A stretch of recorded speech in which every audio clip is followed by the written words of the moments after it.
Hello दोस्तों, मैं Shiva sir आप सभी प्रिय विद्यार्थियों का अपने YouTube चैनल कुछ क्लासेस में स्वागत करता हूं। जैसा कि हम लोग ALP का आज 13वां सीरीज करने जा रहे हैं। ठीक है, आज का 13वां सीरीज करेंगे। ठीक है, तो ये जो भी हम लोग प्रीवियस ईयर क्वेश्चन कर रहे हैं तो ये रेलवे की आगामी परीक्षाओं के लिए अति महत्वपूर्ण होने वाला है। ठीक है, तो एग्जाम जो है उसको मद्देनजर रखते हुए हम लोग क्या कर रहे हैं कि इन सीरीजों को चला रहे हैं। ठीक है, तो आइए चलिए देखते हैं आज का पहला प्रश्न कितना महत्वपूर्ण होने वाला है आपके लिए। ठीक है, तो चलिए शुरू करते हैं आज का पहला प्रश्न। तो देखते हैं आज का पहला प्रश्न क्या है। आज का पहला प्रश्न बहुत बेहतरीन है। वृद्धि हार्मोन कार्य करता है। तो वृद्धि हार्मोन जो होता है ये कार्य करता है प्रोत्साहक और अवरोधक के रूप में। कभी कभी प्रोत्साहक और कभी कभी अवरोधक के रूप में कार्य करता है। कौन? वृद्धि हार्मोन। वृद्धि हार्मोन जो होता है वो क्या करता है? कभी कभी प्रोत्साहक और कभी कभी अवरोधक के रूप में कार्य करता है। बात समझ में आ गया?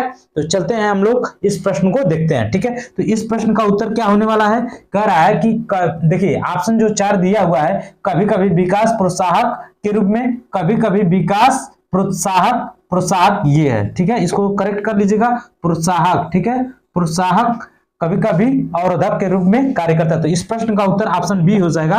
ठीक है, ऑप्शन बी प्रश्न का उत्तर क्या हो जाएगा? Option B. ठीक, वृद्धि हार्मोन क्या होता है? कभी कभी प्रोत्साहक के रूप में, कभी कभी अवरोधक के रूप में कार्य करता है। ये समझ में आ गया इस प्रश्न का उत्तर। अब थोड़ा सा इसके बारे में हम लोग डिस्कस करेंगे क्या कुछ महत्वपूर्ण बातों को। ठीक है, जो एग्जाम में आने की संभावना है। तो देखते हैं कि क्या होता है। वृद्धि हार्मोन हमारे मस्तिष्क की पिट्यूटरी ग्रंथि द्वारा निर्मित होता है। ठीक है, जो क्या होता है कि जो वृद्धि हार्मोन होता है हमारे मस्तिष्क की पिट्यूटरी ग्रंथि द्वारा निर्मित होती है। ठीक है, निर्मित होती है कहां से? जो वृद्धि हार्मोन होता है ये पिट्यूटरी ग्रंथि द्वारा क्या होता है? निर्मित होता है। और इसका कार्य क्या होता है? इसका कार्य होता है लंबाई, हड्डी, मांसपेशियों की वृद्धि को नियंत्रित करता है। ठीक है, लंबाई, हमारी ऊंचाई और किसमें? हड्डियों की लंबाई और मांसपेशियों की वृद्धि में ये क्या करता है? वृद्धि के लिए वृद्धि को नियंत्रित करता है। ये बात ध्यान दीजिएगा कि जो वृद्धि हार्मोन होता है, ठीक है, वृद्धि हार्मोन, ठीक है, वृद्धि हार्मोन जो होता है, वृद्धि हार्मोन जो होता है ये किसका ये सबसे पहले कहां से प्राप्त मतलब निर्मित होता है? तो ये होता है पिट्यूटरी ग्रंथि से। ठीक है, पिट्यूटरी ग्रंथि। ठीक है, पिट्यूटरी ग्रंथि से ये क्या होता है? इसका निर्माण होता है। पिट्यूटरी ग्रंथि से इसका निर्माण होता है। तो वृद्धि हार्मोन पिट्यूटरी ग्रंथि से इसका निर्माण मतलब पिट्यूटरी ग्रंथि से इसका निर्माण होता है। किसका? वृद्धि हार्मोन का। अब ये होता है कि वृद्धि हार्मोन जो होता है किसका नियंत्रण करता है? तो ये करता है हमारी ऊंचाई। ठीक है, हमारी, ठीक है, ऊंचाई पे। ठीक है, ऊंचाई, ठीक है, जैसे हमारी लंबाई वगैरह पे इसका कंट्रोल होता है। ठीक है, अब उसके बाद से किस पे होता है? लंबाई पे हो जाता है। और किस पे होता है? इसका हड्डियों की लंबाई। ठीक है,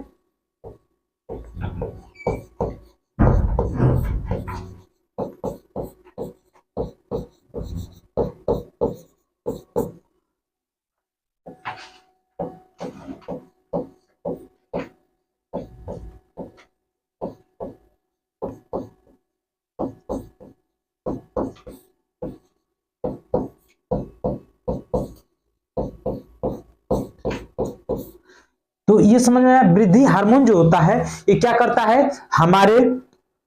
हमारी ऊंचाई, ठीक, उसके बाद से क्या करता है? हमारी हड्डियों की लंबाई, मांसपेशियों को नियंत्रित करता है। कौन? वृद्धि हार्मोन। बात समझ में आ गया। जो वृद्धि हार्मोन होता है ये क्या होता है? एक प्रोटीन पर आधारित पेप्टाइड हार्मोन होता है। जो वृद्धि हार्मोन होता है ये क्या होता है? ये पेप्टाइड हार्मोन होता है। क्या होता है? प्रोटीन पर आधारित ये पेप्टाइड हार्मोन होता है।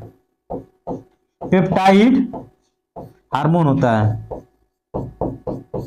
पेप्टाइड हार्मोन होता है। ये क्या होता है? जो वृद्धि हार्मोन होता है यह एक प्रोटीन पर आधारित पेप्टाइड हार्मोन होता है। ये इंपॉर्टेंट है। ठीक है, इस बात को ध्यान दीजिएगा कि जो वृद्धि हार्मोन होता है यह एक प्रकार का पेप्टाइड हार्मोन होता है। ठीक है, क्या होता है? पेप्टाइड हार्मोन होता है। बात समझ में आया? ये जो होता है ना, ये इसी में आता है ग्रोथ हार्मोन। ठीक, इसी को हम लोग क्या कहते हैं, ग्रोथ हार्मोन। जो ग्रोथ हार्मोन होता है यह 12 से 13 साल के बच्चों में क्या होता है, पिट्यूटरी मतलब पाया जाता है। ज्यादातर 12 से 13 साल के बच्चों में पिट्यूटरी ग्रंथि जो होती है ये 12 से 13 साल के बच्चों में पाया जाता है। ठीक है, ग्रोथ हार्मोन जो होता है पिट्यूटरी ग्रंथि से इसका स्रावण होता है, ठीक है, निर्माण होता है, और ये 12 से 13 साल के बच्चों में पाया जाता है। ठीक है, तो ज्यादातर पाया जाता है। चलते हैं अगले प्रश्न पे, देखते हैं अगला प्रश्न आज का। ठीक है, ये देखिए, ये अगला जो प्रश्न है ये देखिए कितना बेहतरीन। कौन सा अस्थायी उत्तक का एक पौधा, देखिए कौन सा अस्थायी उत्तक एक पौधे को कठोर और मजबूत बनाता है। तो देखिए ध्यान दीजिएगा, जो स्क्लेरेन कायमा होता है ये क्या करता है, पौधे को कठोर और मजबूत बनाता है। जो स्क्लेरेन कायमा होता है ये पौधे को क्या करता है, कठोर और मजबूत बनाता है। एक बात और याद ध्यान दीजिएगा कि पौधे के, ठीक है, पौधा जो होता है पौधे का ये अस्थायी उत्तक होता है। स्क्लेरेन कायमा जो होता है पौधे में एक अस्थायी उत्तक होता है, पौधे का एक क्या होता है, अस्थायी उत्तक होता है। तो इस प्रश्न का उत्तर जो होगा स्क्लेरेन कायमा। देखिए ये क्या लिखा है, स्क्लेरेन कायमा, स्क्लेरेन कायमा। ये क्या है, पैरेन कायमा।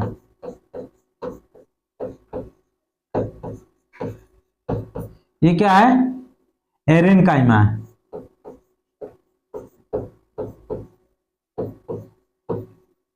ठीक है, बात समझ में आ गया। तो इस प्रश्न का उत्तर क्या हो जाएगा, ऑप्शन बी, जो कि स्क्लेरेन कायमा है। बात समझ में आ गया। पौधा कौन सा अस्थायी उत्तक एक पौधे को कठोर और मजबूत बनाता है, तो ये बनाता है स्क्लेरेन कायमा। स्क्लेरेन कायमा क्या होता है, पौधे में पाए जाने वाला एक अस्थायी उत्तक होता है। क्या होता है, पौधे में पाए जाने वाला एक अस्थायी उत्तक होता है। ये क्या होता है, पौधे में पाए जाने वाला एक अस्थायी उत्तक होता है। जो स्क्लेरेन कायमा होता है इसकी कोशिका में मृत, लंबी और संकरी तथा दोनों सिरों पे नुकीली होती हैं। जो स्क्लेरेन कायमा होता है ये क्या होता है, इसकी जो कोशिकाएं होती हैं, कोशिका तो मृत, संकरी तथा क्या होती है, संकरी तथा दोनों सिरों पे नुकीली होती है। ठीक है, बात समझ में आ गया। तो इस प्रश्न इतना, चलते हैं अगले प्रश्न की तरफ। अगला प्रश्न देखते हैं हम लोग।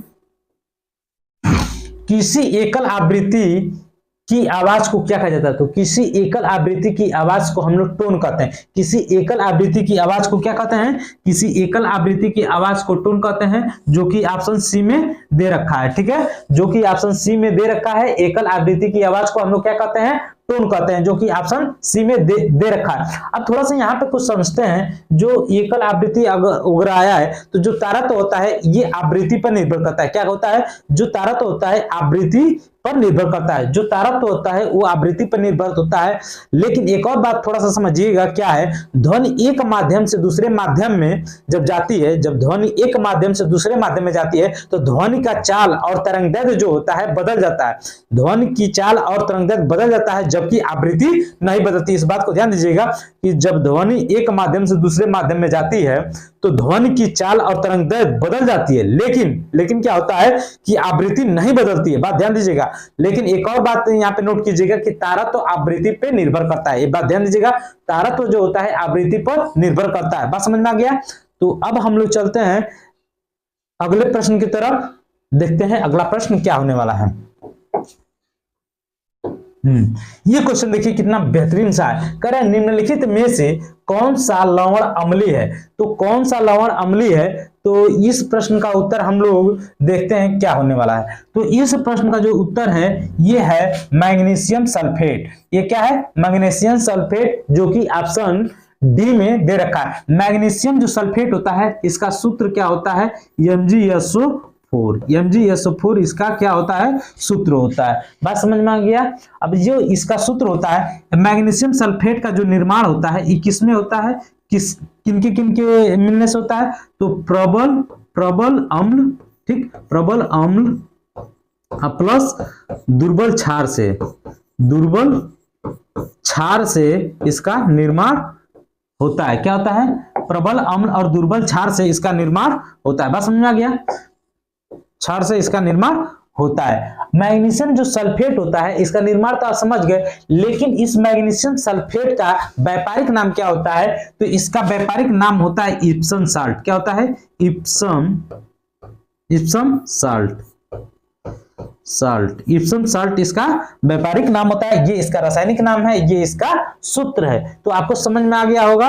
अब थोड़ा सा यहाँ पे हम लोग देख लेते हैं कि अमोनियम फास्फेट, अमोनियम फास्फेट का क्या सूत्र होता है। अमोनियम जो है फास्फेट, तो इसका सूत्र होगा NH4 का होल थ्राइस प्लस PO क्या हो जाएगा, ध्यान दीजिएगा, PO4 क्या हो जाएगा, फास्फेट है PO4, NH4 का होल थ्राइस और होल थ्राइस PO4, ये अमोनियम फास्फेट का सूत्र हो जाएगा। ठीक है, अब देखिए दिया यहाँ पे सोडियम एसीटेट है, एसीटेट, तो सोडियम एसीटेट का सूत्र क्या हो जाएगा, ध्यान दीजिएगा, CH3COONA, ये जो कि सूत्र है किसका, सोडियम एसीटेट का। बात समझ में आया, सोडियम एसीटेट का सूत्र क्या है, CH3COONA, सोडियम एसीटेट किसका सूत्र है, तो ये सोडियम एसीटेट का सूत्र है CH3COONA। ठीक है, अब सोडियम कार्बोनेट का सूत्र हम लोग देख लेते हैं। ठीक है, तो सोडियम कार्बोनेट का जो सूत्र होगा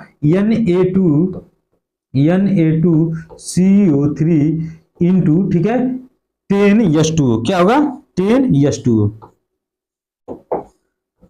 10H2O। सोडियम कार्बोनेट का जो सूत्र है Na2CO3 इंटू 10H2O जो है सोडियम कार्बोनेट का सूत्र है। सोडियम एसीटेट का सूत्र क्या है, सोडियम एसीटेट का सूत्र हमारे पास क्या है, सोडियम एसीटेट का CH3COONA। अमोनियम फास्फेट का जो सूत्र है वो क्या है, NH4 का होल थ्राइस PO4, ये अमोनियम फास्फेट का सूत्र है। अब जो मैग्नीशियम सल्फेट है, मैग्नीशियम MgSO4, जो कि इसका निर्माण कैसे हो रहा है, प्रबल अमर दुर्बल क्षार से, इसका व्यापारिक नाम क्या है, एप्सम साल्ट। और जो ये होता है मैग्नीशियम सल्फेट, तो ये मिट्टी में मैग्नीशियम की कमी को दूर करने के लिए इसका प्रयोग भी किया जाता है। मिट्टी में मैग्नीशियम को क्या होता है, मैग्नीशियम की कमी को दूर करने के लिए इसका प्रयोग किया जाता है। बात समझ में आ गया। तो अब हम लोग चलते हैं अगले प्रश्न के तरफ। अगला प्रश्न देखते हैं क्या है। हाँ, ये प्रश्न देखिए, इस प्रश्न को हम लोग थोड़ा सा समझते हैं कि कह रहा है यदि एक तार के माध्यम से प्रवाहित होने वाले विद्युत धारा I और एक इलेक्ट्रॉन का आवेश E है, तो t सेकेंड में प्रवाहित होने वाले इलेक्ट्रॉनों की संख्या को किसके माध्यम से निर्धारित किया जा सकता है। तो इस प्रश्न को थोड़ा सा हम लोग समझेंगे बेसिक तरीके से। कैसे समझेंगे कि इस प्रश्न का जो उत्तर होगा ऑप्शन सी करेक्ट होगा, option C IT upon E। ठीक है, लेकिन इसको हम लोग थोड़ा सा समझने का प्रयास करते हैं किससे। ठीक है, तो इलेक्ट्रॉन की जो संख्या होती है, इलेक्ट्रॉन, इसी को हम लोग लिख लेते हैं इलेक्ट्रॉन की संख्या, इलेक्ट्रॉन की संख्या बराबर क्या हो जाएगा, विद्युत आवेश गुणे क्या हो जाएगा, समय बटा क्या हो जाएगा,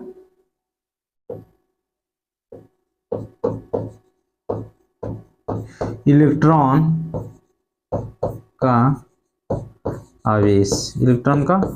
ये समझ में आ गया। तो ये जो होता है कि इलेक्ट्रॉन की संख्या बराबर क्या हो जाएगा, विद्युत धारा गुणे समय बटा इलेक्ट्रॉन का आवेश, क्या हो जाएगा, इलेक्ट्रॉन का आवेश। ये समझ में आ गया।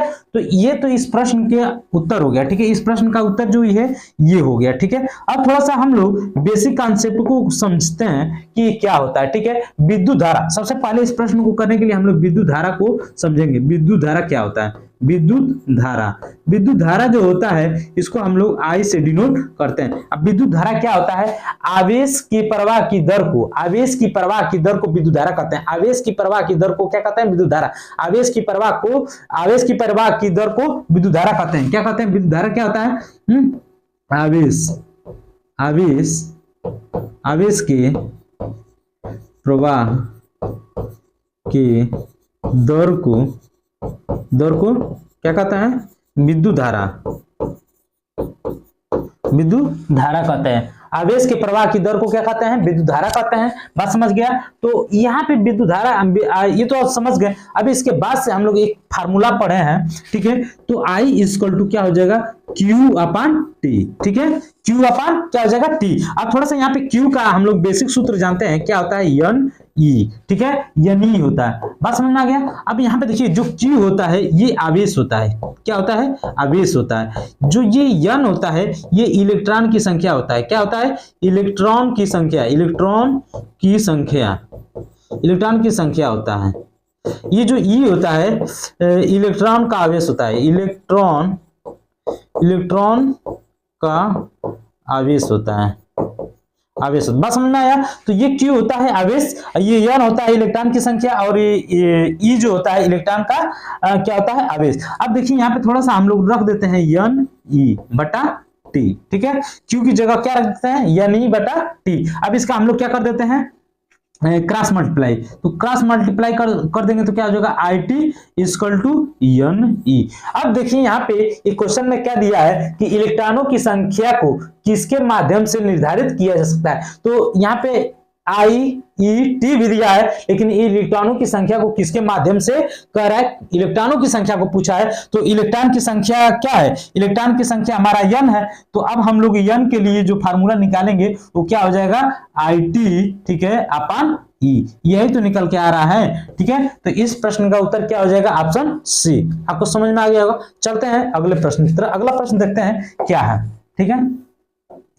ये कह रहा है प्रजनन के लिए फूलों में आवश्यक अंग कौन सा है। तो प्रजनन के लिए फूलों में आवश्यक अंग होता है पुमंग तथा जायांग, पुमंग तथा जायांग। फूलों में प्रजनन के लिए आवश्यक अंग क्या होता है, पुमंग तथा जायांग। जो पुमंग होता है वह हम क्या होता है, मादा नहीं, नर होता है, ठीक है, वह नर होता है, नर, ठीक है। और जो जायांग होता है वह मादा प्रजनन का भाग होता है, ठीक है। और जो पुमंग होता है वो नर जनन का भाग होता है। बात समझ में आया। पुष्प में नर जनन का भाग होता है, ये जो जायांग होता है ये मादा जनन का क्या होता है, भाग होता है। बात समझ में आ गया। तो इसमें देख लेते हैं कि इसमें ये क्या होता है। तो यहाँ पे पुंकेसर और स्त्री केसर ये आवश्यक अंग होते हैं पुष्प में, ठीक है। पुंकेसर और स्त्री केसर जो होते हैं ये क्या होते हैं, प्रजनन के लिए फूलों में आवश्यक अंग होते हैं। तो ये समझ में आ गया पुंकेसर और स्त्री केसर क्या है। तो जो पुंकेसर होता है ये पुष्प का नर जनन भाग होता है, जो स्त्री केसर होता है ये मादा का क्या होता है, मतलब क्या होता है, जनन, आवश्यक जनन अंग होता है स्त्री केसर, ठीक है। बात समझ में आ गया। अब थोड़ा सा यहाँ पे डिस्कस करेंगे हम लोग दो पॉइंटों को, ठीक है। सबसे पहले एक बात समझिएगा, यहाँ होता है पुमंग, क्या होता है, पुमंग, पुमंग और जायांग, पुमंग और जायांग क्या होता है, पुमंग और जायांग जो होते हैं क्या होते हैं, आवश्यक नहीं, पुष्प में, ठीक है, पुष्प में आवश्यक अंग होते हैं, आवश्यक अंग होते हैं, अंग है, ठीक है। बात समझ में आया। तो ये जो पुमंग होता है ना, ये पुमंग क्या होता है, पुरुष का नर जनन भाग होता है, ये पुरुष का, ठीक है ना, ये पुरुष का नर जनन भाग है। ये जो जायांग होता है ना ये क्या होता है, मादा का जनन भाग होता है, ठीक है, मादा का जनन भाग होता है, मादा का जनन भाग है। बात समझ में आया। ये मादा का जनन भाग है, ये पुरुष का जनन भाग है। बात समझ में आया। अब एक और इंपॉर्टेंट बात थोड़ा समझ लीजिए कि जो ये होता है पुंकेसर की परागकोश में, पुंकेसर के परागकोश में क्या पाया जाता है, परागकण पाया जाता है। पुंकेसर के परागकोश में क्या पाया जाता है, परागकण पाया जाता है। पुंकेसर के परागकोश में क्या पाया जाता है, परागकण पाया जाता है। बात ध्यान दीजिएगा, ये बात नोट कर लीजिएगा, ठीक है। पुंकेसर, ठीक है ना, पुंकेसर के परागकोश में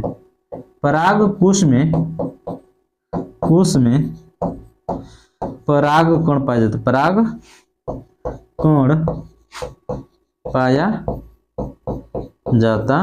परागकण पाया जाता है। बात समझ में आ गया। तो ये इंपॉर्टेंट फैक्ट था। चलते हैं हम लोग अगले प्रश्न की तरफ। अगला प्रश्न देखते हैं कितना महत्वपूर्ण है, ठीक है। अगला प्रश्न देखिए, कह रहा है प्रश्न कि एक शुष्क सेल में ऊर्जा किस रूप में संग्रहित रहती है। एक शुष्क सेल में ऊर्जा किस रूप में संग्रहित होती है, तो वो होती है ऑप्शन डी, रासायनिक ऊर्जा के रूप में। जो शुष्क सेल होता है उसमें ऊर्जा किस रूप में संग्रहित होती है, तो ये होती है रासायनिक ऊर्जा के रूप में। ठीक है, रासायनिक ऊर्जा के रूप में। आप थोड़ा सा ये समझिएगा, शुष्क सेल में ये ऊर्जा किस रूप में संग्रहित होती है, रासायनिक रूप में। जो ये जो शुष्क सेल होता है, ये प्राथमिक सेल होता है, इसमें क्या होता है, रासायनिक ऊर्जा का संग्रहित होती है। ऊर्जा क्या होती है, रासायनिक ऊर्जा संग्रहित होती है, लेकिन इस ऊर्जा को पुनः हम लोग दोबारा प्रयोग नहीं कर सकते हैं। बात समझ में आ गया। तो जो शुष्क सेल होता है इसमें ऊर्जा किस रूप में संग्रहित होती है, तो रासायनिक रूप में। और जो शुष्क सेल होता है ये प्राथमिक सेल होता है। अब प्राथमिक सेल में जो होती है रासायनिक ऊर्जा संग्रहित होती है, लेकिन इस ऊर्जा का पुनः हम लोग दोबारा प्रयोग नहीं कर सकते, पुनः प्रयोग नहीं कर सकते इस ऊर्जा का। ठीक है, तो ये बात समझ में आ गया। अब थोड़ा सा यहाँ पे डिस्कस क्या होने वाला है कि जो यहाँ पे एक चीज समझिएगा कि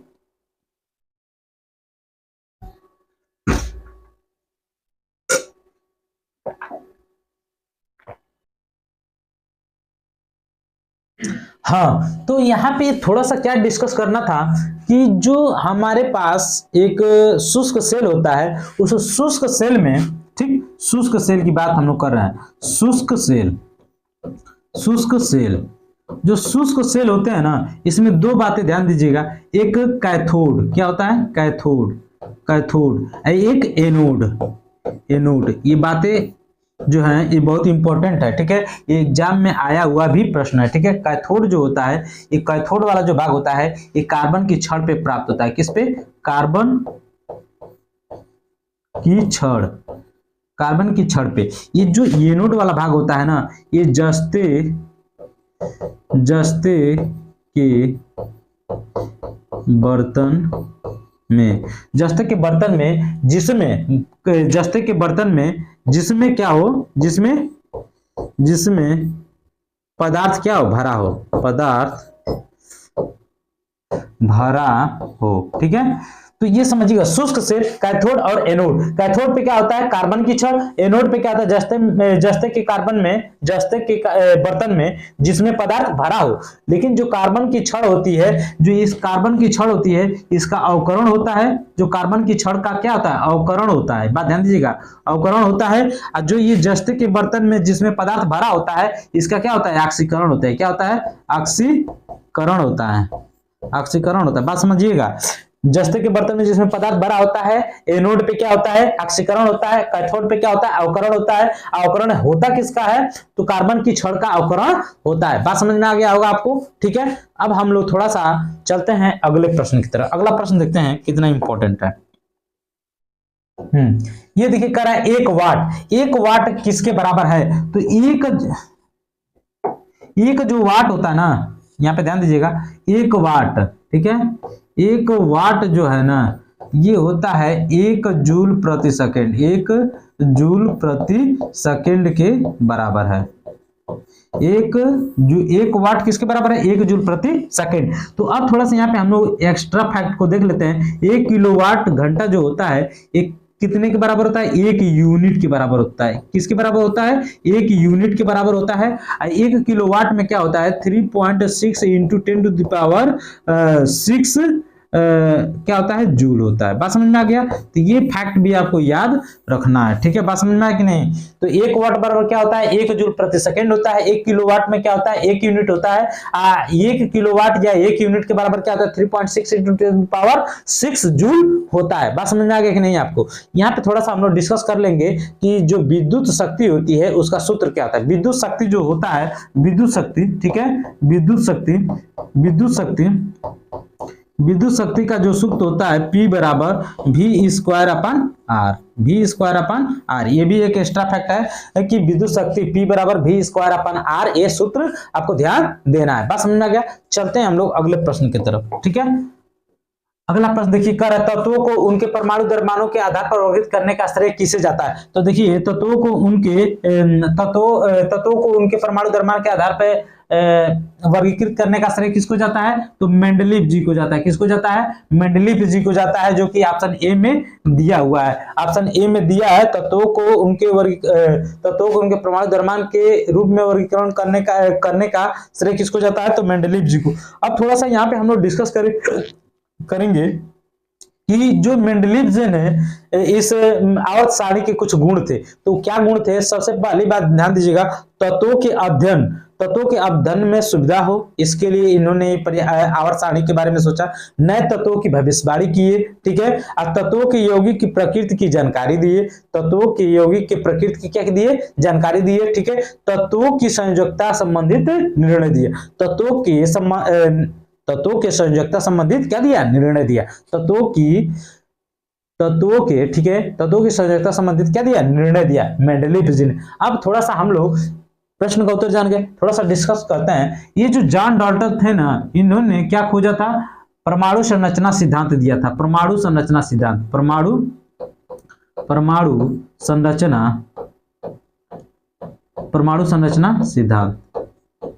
परमाणु संरचना सिद्धांत किसने दिया था, परमाणु संरचना सिद्धांत जॉन डाल्टन के द्वारा दिया गया था। अब देखिए न्यूलैंड जो थे, इन्होंने अष्टक नियम दिए थे, क्या दिया था, अष्टक नियम दिया था, ये अष्टक नियम दिया था इन्होंने, ठीक है। अब डोब्राइनर जो थे, ये क्या दिए थे, ये त्रिक नियम दिए थे, ये क्या दिए थे, त्रिक नियम दिए थे, बात समझ में आ गया। न्यूलैंड ने अष्टक नियम दिया था, डोब्राइनर ने क्या दिया, त्रिक नियम दिया था, जॉन डाल्टन ने परमाणु संरचना सिद्धांत दिया था, मेंडलीव ने क्या किया था, आवर्त सारणी की खोज की थी, क्या किया था, आवर्त सारणी की खोज की, ठीक है, खोज किया, आवर्त सारणी का खोज इन्होंने किया था, बात समझ में आ गया। अब देखिए कुछ एक्स्ट्रा फैक्ट इसके बारे में जानिए। डोब्राइनर जो थे ना, इन्होंने 3 के ट्रिक बनाए, ठीक है, तो इन्होंने ट्रिक जो बनाया था, इन ट्रिकों को हम लोग समझ लेते हैं। पहला इन्होंने क्या बनाया था, ठीक है, ये इन्होंने पहला ट्रिक बनाया था। दूसरा क्या बनाया था, ये बनाया था, ठीक है, कैल्शियम, स्ट्रोंशियम, बेरियम, ठीक है। इसके बाद से क्लोरीन, ब्रोमीन और आयोडीन, ये त्रिक बनाया था इन्होंने, ठीक। जब इन्होंने ये त्रिक बनाया था ना, उस समय 9 तत्व ज्ञात थे, ठीक है। ये कब बनाया था, 1829 में ये बनाया था, इनका ये नियम प्रतिपादित हुआ था, बात समझ में आ गया, त्रिक नियम। अब न्यूलैंड के बारे में थोड़ा हम लोग समझते हैं कि न्यूलैंड जब ये नियम बनाया तो वो कौन सा समय था, 1866 का समय था। जब इन्होंने ये तत्व, जब ये अष्टक नियम दिया तो उस समय कितने तत्व ज्ञात थे, 56 तत्व ज्ञात थे, ठीक, बात समझ में आ गया। तो ये चीजें थी, ठीक है। मेंडलीव जी जब ये बनाए तो उस समय कितने तत्व ज्ञात थे, तो 63 तत्व ज्ञात थे। ये कब किया इन्होंने, तो 1869 में, कब, 1869 में, ठीक है, 1869 में। लेकिन इसका प्रकाशन कब हुआ, 1872 में, बात समझ में आ गया। तो उस समय 63 तत्व ज्ञात थे, ठीक है। तो ये इस प्रश्न से रिलेटेड कुछ महत्वपूर्ण फैक्ट्स थे। चलते हैं हम लोग आगे, ठीक है, अगला प्रश्न देखते हैं। ये देखिए, इस प्रश्न का जो उत्तर है, ये देखिए क्या कह रहा है यहाँ, क्रमशः, ठीक है, ये सही कर लीजिएगा, ये क्रमशः है, क्रमशः 20 केजी और 50 केजी वजन वाली दो वस्तुओं के बीच आकर्षण का बल कितना होगा यदि उनके बीच दूरी 2 मीटर हो। तो देखिए यहाँ पे ये गुरुत्वाकर्षण नियम के अनुसार लगेगा, तो इसमें फार्मूला लगेगा F = G m1 m2 बटा r², ठीक है। तो यहाँ पे G का हमको मान पता है 6.67 इंटू 10⁻⁻11, ठीक है। तो ये हमारे G का मान पता है। यहाँ पे हम लोग को दिया क्या है क्वेश्चन में, देखिए यहाँ पे दिया हुआ है m1, ठीक है, m1 कितना दिया है, 20 केजी, ठीक है, और m2 दिया हुआ है यहाँ पे कितना, 50 केजी, ठीक है, और यहाँ पे r कितना दिया है, 2 मीटर, ठीक है। तो ये देखिए इस फार्मूले में हम पुट अप करेंगे और आंसर निकालेंगे, ठीक है। तो G का मान 6.67 इंटू 10⁻11 इंटू 20 इंटू क्या हो जाएगा, 50, ठीक है। अब बटा ये क्या हो जाएगा, 2, ठीक है, ये क्या हो जाएगा यहाँ पे 4 थोड़ी ना होगा, हाँ, ये हो जाएगा यहाँ पे 2 का स्क्वायर। अब यहाँ पे इसको सिंप्लीफाई कर देंगे हम लोग, यहाँ पे इसको छोड़िए, 6.67 इंटू 10⁻11 इंटू 20, ठीक है, इंटू 50, बस समझ में आया। यहाँ पे हो जाएगा 4, ठीक है। अब यहाँ पे इसको सिंप्लीफाई करने के लिए हम लोग यहाँ पे क्या करेंगे कि इस वाले पॉइंट से इसको काट देंगे, यहाँ से एक जीरो काट देंगे, ठीक है। अब यहाँ पे बचेगा हमारे पास 6.67 इंटू 10⁻ 10, ठीक है, इंटू 25 बटा कुछ भी नहीं है, ठीक है, बटा क्या है, कुछ भी नहीं है। बस समझ में आ गया। अब इसको जब हम लोग सिंप्लीफाई करेंगे तो ये आ जाएगा हम लोग के पास क्या, 6.675 इंटू 10⁻⁻, इतना न्यूटन। बस समझ में आ गया। जो कि ऑप्शन किसमें दिया हुआ है देखते हैं, ये ऑप्शन हमारे पास दिया है बी में, तो जो कि ऑप्शन बी करेक्ट है। बात समझ में आ गया। चलते हैं हम लोग अगले प्रश्न की तरफ। अगला प्रश्न देखते हैं क्या है। ये देखिए, किसी स्थिर वस्तु के स्थिर रहने या गतिशील वस्तु की उसी गति से ठीक है, गति से गतिशील रहने की प्रक्रिया कहलाती है। तो ये देखिए क्या कहलाती है, कहलाती है इनर्शिया, जड़त्व कहलाता है। क्या कहलाता है, जड़त्व। क्या कहलाता है, ऑप्शन डी इसका करेक्ट हो जाएगा। इनर्शिया मतलब जड़त्व, ठीक। ये संवेग दिया हुआ है, ये बल दिया हुआ है, ये वेग दिया हुआ है, ठीक है। तो इस प्रश्न का उत्तर क्या आ जाएगा, जड़त्व। अब थोड़ा सा जड़त्व के बारे में समझ लेते हैं। जो जड़त्व होता है ये द्रव्यमान पे निर्भर करता है। जड़त्व जो होता है किसमें निर्भर करता है, तो ये करता है किस पे, द्रव्यमान पे निर्भर करता है। तो बात समझना, जड़त्व जो होता है ये द्रव्यमान पे निर्भर करता है। जड़त्व होता है दो प्रकार का, एक विराम का जड़त्व, एक गति का जड़त्व। एक विराम का जड़त्व, एक गति का जड़त्व होता है, ठीक है।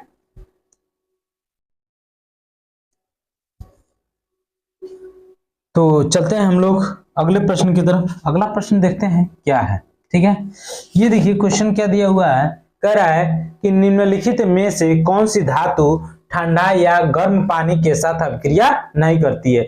तो देखिए ऊपर के जो धातु हैं वो तो क्रिया करते हैं, कोई गर्म जल से कोई ठंडा जल से, ठीक। लेकिन जो एल्युमिनियम होता है ये ना ठंडा ना गर्म जल किसी से क्रिया नहीं करता है। ये क्या है, एल्यूमिनियम। सही कर लीजिएगा, एल्यूमिनियम इसका प्रतीक क्या होता है, Al, ठीक है। परमाणु क्रमांक कितना होता है, 13, ठीक है।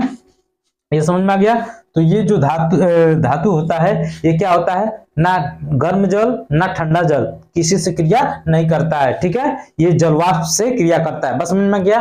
तो चल अब थोड़ा सा यहाँ पे डिस्कस कर लेते हैं कुछ ऑप्शनों के बारे में। जो सोडियम है इसका प्रतीक क्या होता है, Na होता है, ठीक है। इसका परमाणु क्रमांक कितना होता है, 11 होता है।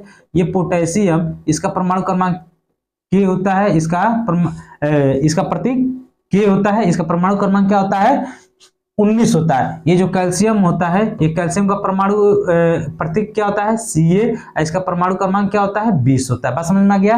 तो अब यहाँ पे देखते हैं थोड़ा सा इसका परमाणु भार भी देखते हैं। तो इसका परमाणु क्रमांक 40 होता है। इसका क्या होता है, 39 होता है, ठीक है। इसका क्या होता है, 23 होता है। बात समझ में आ गया। तो ये इसका प्रतीक और इसका परमाणु क्रमांक, परमाणु भार भी बता दिया मैं, ठीक है। चलते हैं हम लोग अगले प्रश्न की तरफ। अगला प्रश्न देखते हैं क्या है।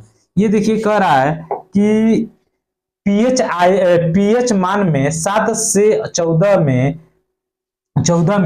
क्रमशः हुई, ठीक है, क्रमशः हुई वृद्धि किसका प्रतिनिधित्व करती है, ठीक है। क्रमशः के मतलब किसका वृद्धि, मतलब किसका प्रतिनिधित्व करती हैं। तो देखिए जो एक अम्ल होता है ना, तो अम्ल में जो पीएच अम्ल जो लेशन है, ठीक, अम्ल क्षार लवण, तो उसमें एक छोटा सा टॉपिक है पीएच मान, ठीक है। तो पीएच मान जो होता है, तो पीएच जो मान है, ठीक है, ये क्या करता है, अम्लीयता क्षारीयता को बताता है, ठीक है। तो ये क्या बताता है कि 0 से लेके 14 के बीच क्या होता है कि मान दिया होता है इसमें, ठीक है। तो जो 0 से लेके 7 तक होता है ये अम्लीयता को बताता है। किसको बताता है, अम्लीयता को बताता है, ठीक है। ये जो 7 होता है ना, ये बताता है उदासीन होता है, ठीक है। जो 7 से लेके, ठीक है, 7 से 14 के बीच में जो होता है ये क्षारीय होता है। क्या होता है, क्षारीय होता है, ठीक है,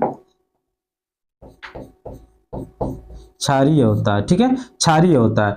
ये अम्लीय होता है, अम्लीयता नहीं होती है। ये क्या होता है, अम्लीय। क्या होता है, अम्लीय।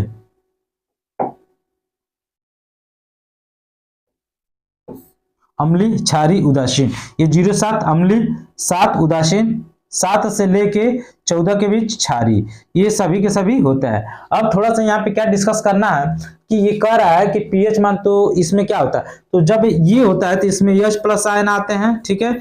जब ये क्षारीय होगा तो क्या होगा, उसमें OH आयन आता है। बात समझ में आ गया। ये उदासीन होगा तो न्यूट्रल जिसको कहा जाता है, ठीक है। तो इसमें क्या होता है, OH आयन सांद्रता में क्या होती है, OH आयन सांद्रता में इसकी क्या होती है, वृद्धि होती है। OH आयन सांद्रता में इसके वृद्धि, बात समझ में आ गई नहीं। OH आयन सांद्रता में क्या होती है, वृद्धि होती है, जो कि ऑप्शन डी में दिया हुआ। अब देखिए यहाँ पे H प्लस आयन में वृद्धि दे रहा है, यहाँ पे OH आयन सांद्रता में कमी दे रहा है, यहाँ OH आयन सांद्रता में कमी, इसमें से कोई नहीं होगा, OH आयन, ठीक है। तो ये OH आयन सही से कर लीजिएगा, OH आयन इस तरह से लिखा जाएगा। बस समझ में आया, OH आयन सांद्रता में वृद्धि होगी, ठीक है। तो इस प्रश्न का इतना हम लोग फैक्ट जाने, ठीक है। अब इसका एक थोड़ा सा सूत्र है, इसको भी ध्यान दीजिएगा, माइनस लॉग, ठीक है, लॉग H प्लस, ठीक है, H प्लस इसका क्या है, एक सूत्र है, ठीक है। पीएच मान का जो है ये सूत्र है minus log H plus ion, ठीक है, ये इसका सूत्र है, ठीक है। चलते हैं अगले प्रश्न पे। अगला प्रश्न देखते हैं, कह रहा है इनमें से कौन सा पदार्थ फ्लोरोसेंट ट्यूब में उपस्थित गैस की प्रकृति के आधार पर एक विशेष रंग के साथ चमकता है। तो प्लाज्मा है जो एक विशेष रंग के साथ क्या होता है, फ्लोरोसेंट के साथ चमकता है, प्लाज्मा, जो कि ऑप्शन ए में दिया हुआ है, ठीक है। तो फ्लोरोसेंट ट्यूब होता है, उसमें प्लाज्मा जो पदार्थ होता है ये उपस्थित होने के कारण उसकी प्रकृति क्या हो जाती है, विशेष रंग के साथ चमकने लगती है, ठीक है। चलते हैं हम लोग अगले प्रश्न के तरफ। अगला प्रश्न देखते हैं, ठीक है।